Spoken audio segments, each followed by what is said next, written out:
ఆస్మద్గురుభ్యో నమః శ్రీమాత్రే నమః. పరమేశ్వరుని దివ్య పదపద్మాలకు నమస్కారం చేసుకుంటూ వీడియోలోకి వెళ్ళిపోదాం. ఖర్చులు తగ్గి సంపద పెరగాలంటే కార్తీక మాసంలో ధనదీపం వెలిగించాల్సిందే. అసలు ధనదీపం అంటే ఏంటి, ఆ దీపం వెలిగించే విధానం ఏంటి, మనం ఈ వీడియోలో చూద్దాం. కార్తీక మాసంలో అఖండ ధనలాభం కలగడానికి, అష్టలక్ష్ముల యొక్క సంపూర్ణమైన అనుగ్రహం కలగడానికి, ఖర్చులు తగ్గాలి అన్న లక్ష్మీ దీపాన్ని లేదా ధనదీపాన్ని ఏ విధంగా వెలిగించాలో తెలుసుకుందాం.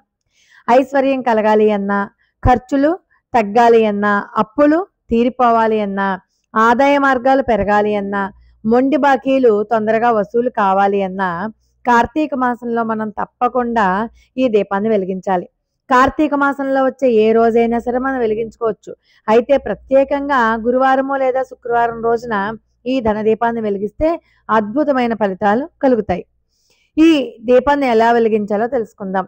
పూజ గదిలో గజలక్ష్మీదేవి ఫోటో, ధనలక్ష్మీదేవి ఫోటో ఉంటే చక్కగా బొట్లు పెట్టి అక్కడ ఒక పీట కూడా ఏర్పాటు చేసుకుని, ఆ పీటకు కూడా పసుపు రాసి కుంకుమ బొట్టు పెట్టి అష్టదళ పద్మ ముగ్గు కానీ స్వస్తిక్ ముగ్గు కానీ వేసుకోవాలి. స్వస్తిక్ ముగ్గు అన్నా కూడా లక్ష్మీదేవికి చాలా ఇష్టం కాబట్టి ఆ పీట మీద అష్టదళ పద్మం కూడా వేసుకోవచ్చు. అలా ముగ్గులు వేశాక పీట మీద ఒక రాగి లేదా ఇత్తడి పళ్ళెం ఏర్పాటు చేసుకుని 5 చోట్ల గంధం బొట్లు, 5 చోట్ల కుంకుమ బొట్లు పెట్టుకోవాలి. తర్వాత ఆ రాగి కానీ లేదా ఇత్తడి పళ్ళెంలో కానీ బియ్యాన్ని కుప్పలా పోయాలి. అందులో చిటికెడు పసుపు కుంకుమ వేసి ఒక గులాబీ పువ్వు, ఎర్ర గులాబీ పువ్వు కూడా పెట్టి ఒక 11 నాణేలు కూడా ఆ బియ్యంలో ఉంచాలి.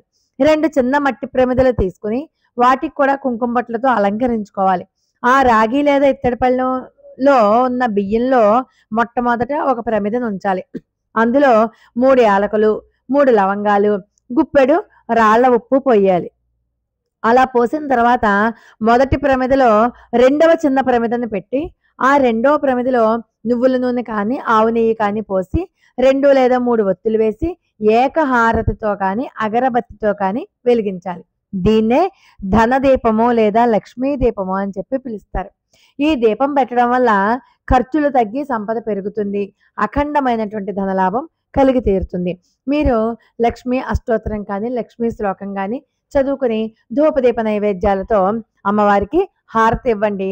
ఆ దీపం ఎంత ఎక్కువసేపు వెలిగితే మనకి అంత మంచి ఫలితం కలుగుతుంది. ఈ దీపం ఎంతసేపు వెలగాలి అంటే ఎక్కువసేపు వెలగాలి. తెల్లవారుజామున వెలిగించుకోవచ్చు, లేకపోతే ప్రదోష వేళ సాయం సంధ్యా సమయంలో సూర్యాస్తమయానికి కాస్త ముందుగానే వెలిగించుకుని రాత్రి 9-10 గంటల దాకా కూడా వెలిగితే చాలా మంచిది. మామూలు నియమాలే, మద్యము మాంసాహారం జోలికి వెళ్ళకూడదు, ఉల్లి వెల్లుల్లి తగలకూడదు. ఏ రోజైతే మీరు దీపం వెలిగిస్తారో ఆ రోజు ఖచ్చితంగా బ్రహ్మచర్యం పాటించాలి. బయట ఆహారం తీసుకోకుండా ఇంట్లో ఆహారమే తీసుకోవాలి. అమ్మవారికి నైవేద్యంగా బెల్లం ముక్క కానీ పాయసం కానీ పాలు బెల్లం ముక్క కానీ ఏదైనా నైవేద్యం పెట్టచ్చు. దానిమ్మ పళ్ళు నైవేద్యం పెడితే శ్రేష్టం. లోకా సమస్త సుఖనభవంతు. మరి ఒక అద్భుతమైన వీడియోతో మళ్ళీ కలుసుకుందాం. అంతవరకు నమస్కారం.